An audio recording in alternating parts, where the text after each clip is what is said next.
harvest. Ayan.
Lupa-lupa pa.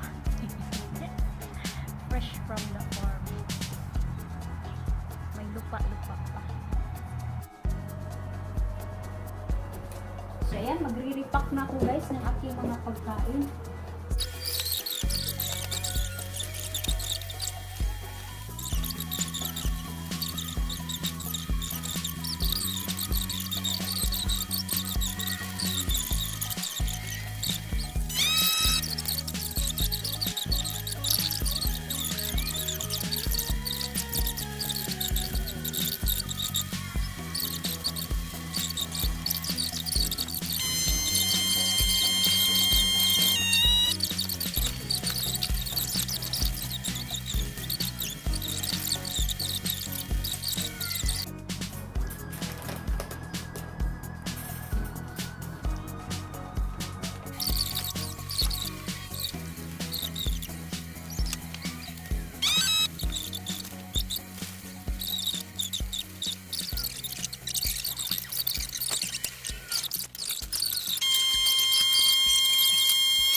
Hold on.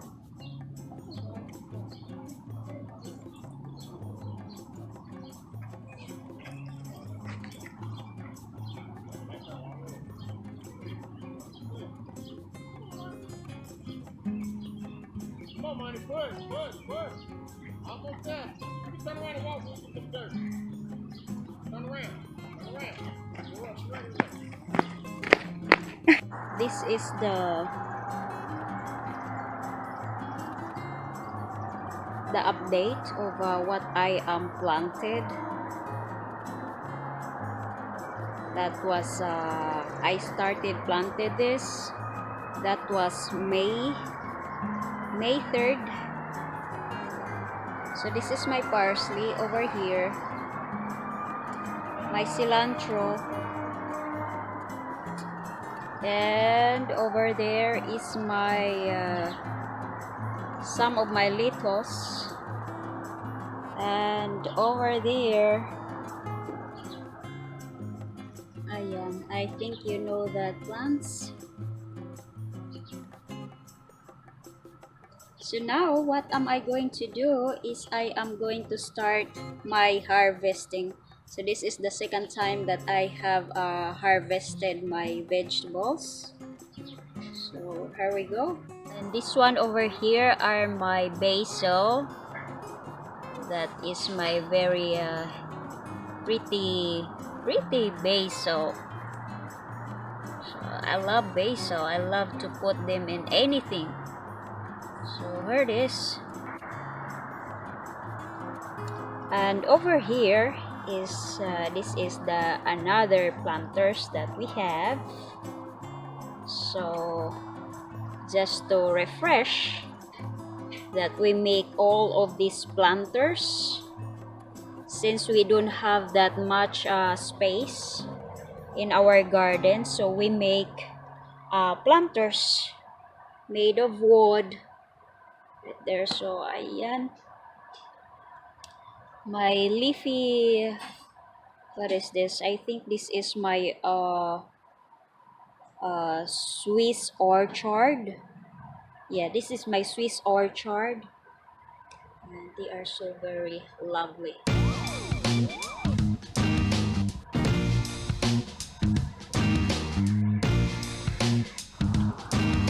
So now I am going to harvest my beautiful leaves over here. This is what I am going to do with this. I am going to keep it in the freezer. I will just mix it with my shake. So beautiful harvest. Ready? The bud.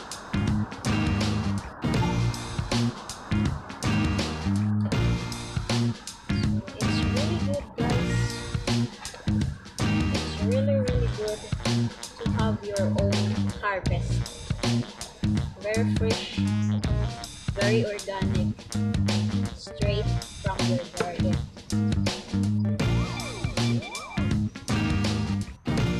It's really good to plant.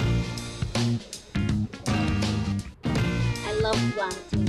Planting is one of my favorite things to do. As I grow, my father is a farmer, and that farmer thing runs in my blood.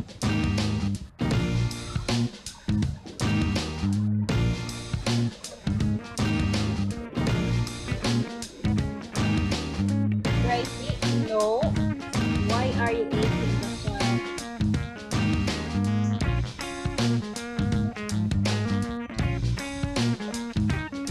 So I'll just keep on getting the leaves of this every now and then, and they will just keep on growing another new leaves.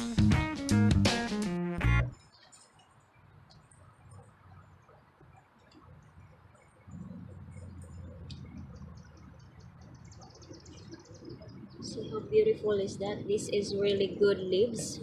We call it, what do we call it? I do not know. It's kind of a saluyot. We call it saluyot in ah, we call it spinach. It's a kind of spinach. It's really good.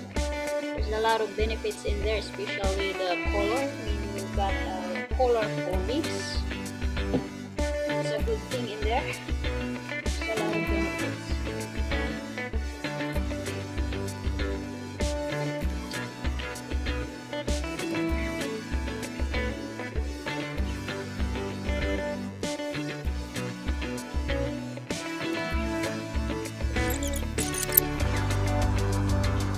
So I got a very colorful plants right there. Green, green, yellow, pink, purple. There.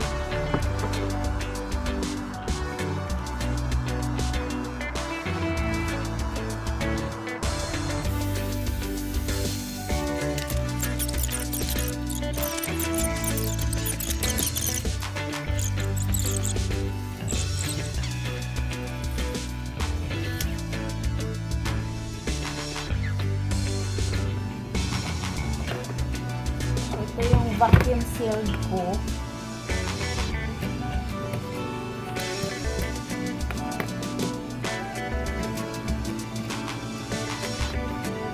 Ito yung vacuum sealed ko siya. So dito ko bina-vacuum sealed yung ano natin, yung vegetable natin. Yung mga gamit ko na to na ano, yung plastic ko na ito.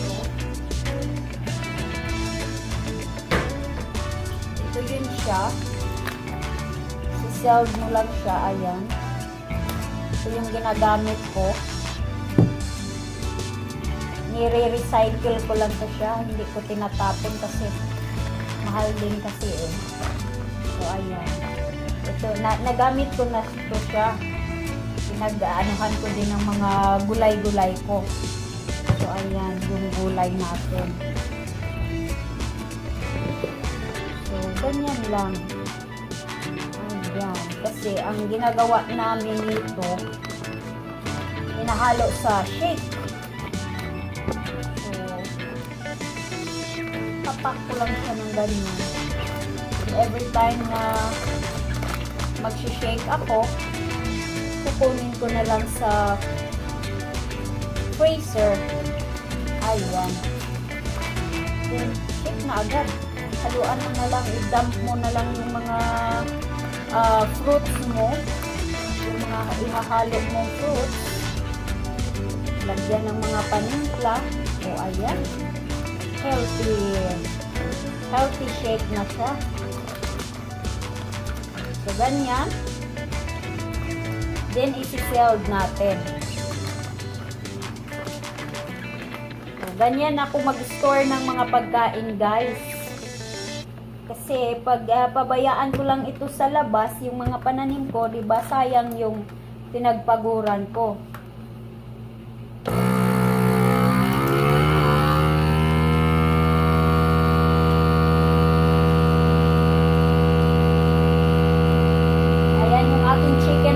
Na yata yun. Medyo maitim na siya.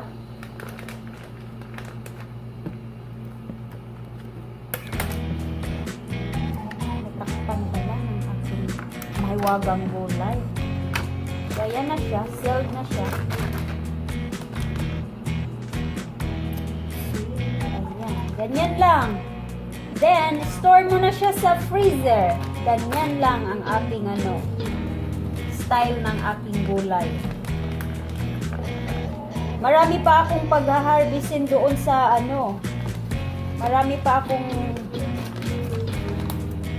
vegetable. Marami pa akong mga dahon doon sa garden ko. Diba? Yung planters namin, ito na yun siya. Planters lang ito, guys, nagmumula. Kasi wala naman kami, we don't have that much space in our garden, so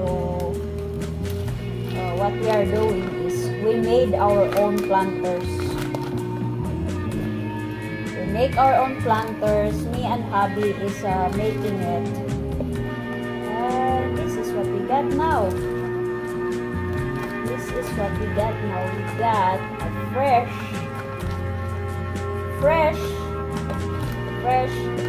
leafy green colorful vegetables.